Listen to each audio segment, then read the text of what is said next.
So, yes, I wanted to ask you, Tarek, just to introduce yourself, what you do day to day. I know you do many things day to day and year to year, month to month.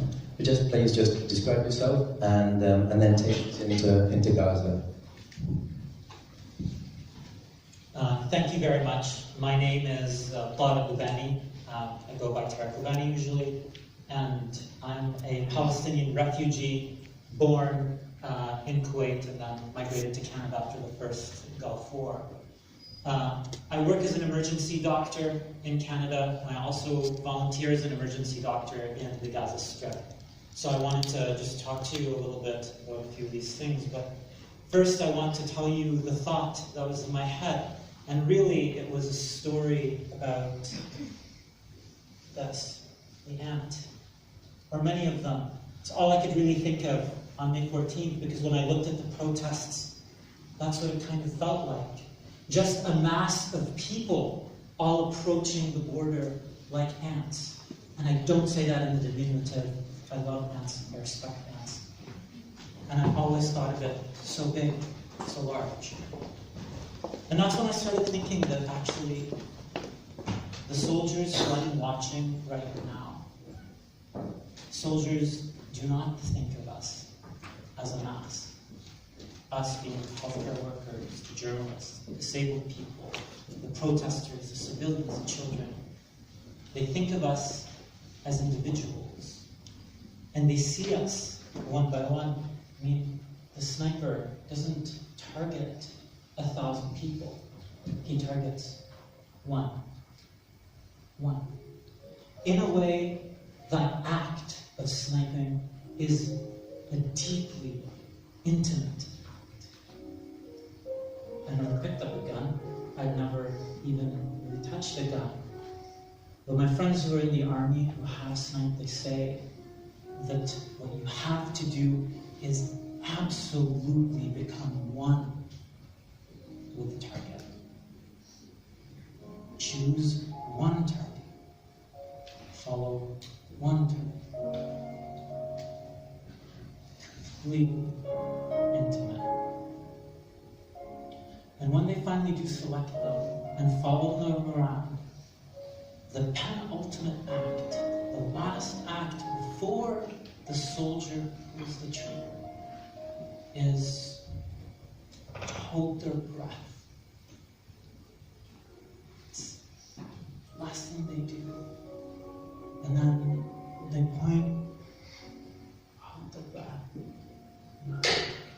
Oh, necesito! Yes! Necesito!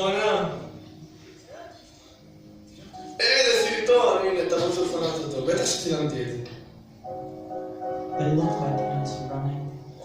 And always, when we would go into a rescue, there would be tear gas flames, if not more bullets, as we tried to hold the victim.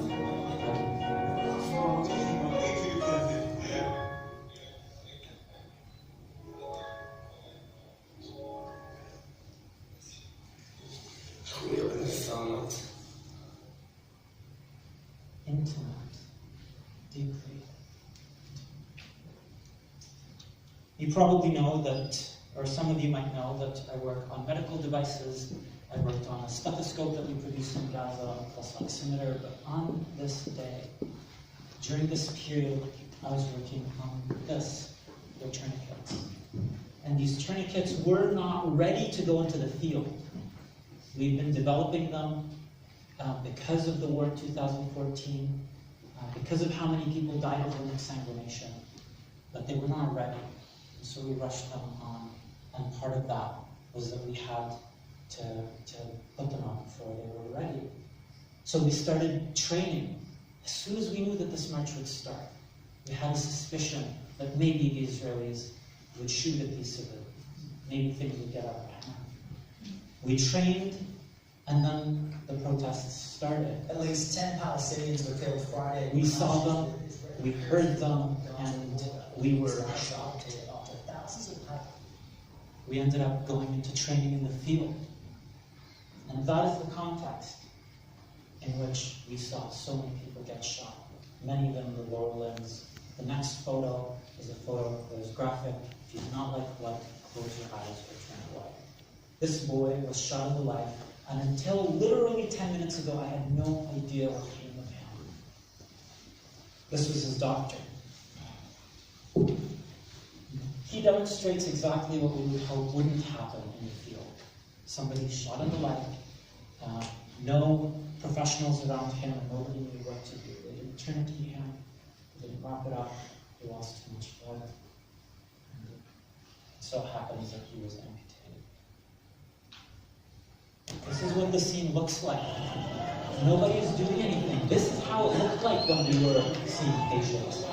People hanging around and then suddenly a gunshot. The people in black and orange, that's what all of the professional medics from civil defense looked like. The others that are running towards him on the right-hand side with yellow and orange, those people are the medics from volunteer services. They're going to a secondary victim from a ricochet shot, from a ricochet of that shot. That's what it looked like. There were no people attacking the fence. People were standing, just standing. That's what I saw. That's what I saw, protest after protest, going down. That's what we picked up as a field. People like this being carried off the field by some volunteers. This is a victim that I treated myself on May 11th. His ankle should not be pointing in that direction, and I strongly suspect he would have lost it. Lost his foot because there's not much to shoot in the ankle that's not going to result in bad things, but I don't know, maybe I'm going to discover something about him when we talk later. This is how we would apply those tourniquets.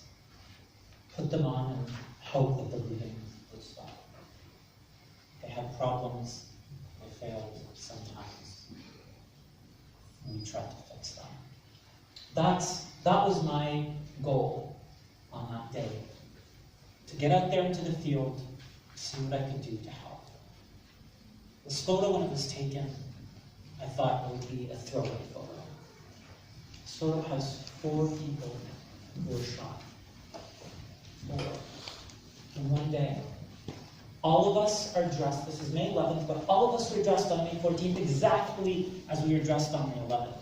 We didn't go out and do a style change. We were dressed exactly the same. We had no reason to believe that we would be targeted. We are medical professionals. We're not there for political reasons. We're not there to do much of anything. This is Muhammad al-Qudad. He was shot in the ankle, right?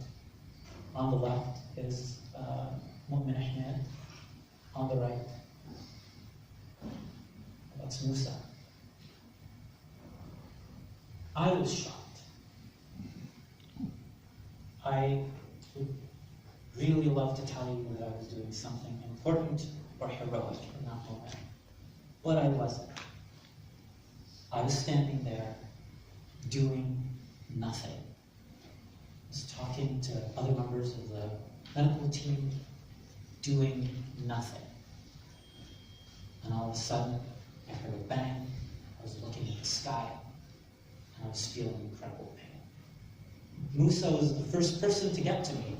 He was my rescuer, an absolutely veteran medic who knew exactly where to be. I had been in trainings with him.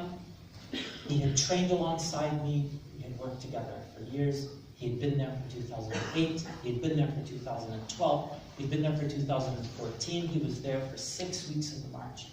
The man knew what he was doing. He looked at my leg. He wrapped up my leg. He sent me off on my way. He was a consummate professional. And while I was in the hospital, there were 1,700 people shot that day. 1,700. And we're all shot one by one.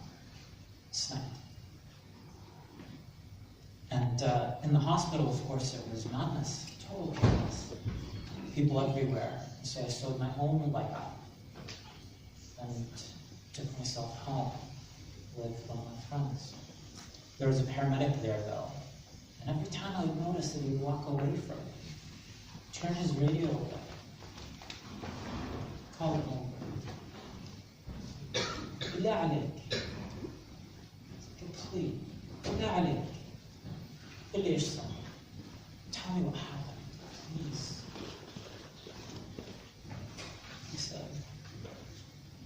Musa's been shot. Musa didn't die immediately when he was shot. He was on the radio for half an hour saying, I can't breathe. I can't breathe. It's getting worse. I can't breathe. Half an hour. And when he finally stopped moving,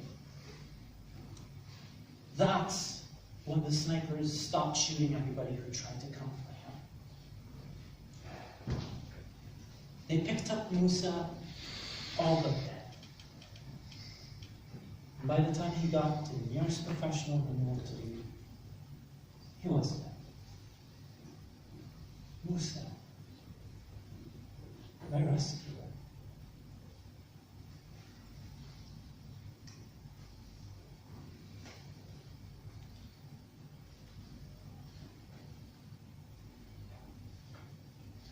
On that day, that story unfolded 62 times.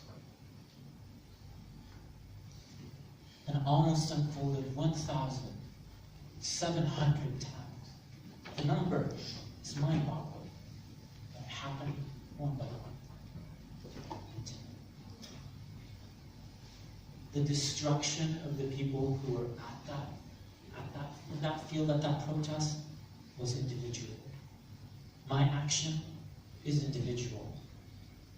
And all I would say to you is, so is yours. And remember that even though we forget that we can work one by one to make something really wonderful, those snipers never forgot that they have to take us out one by one to destroy the hopes and dreams of those protesters or medics like me who are trying to make sure they stay.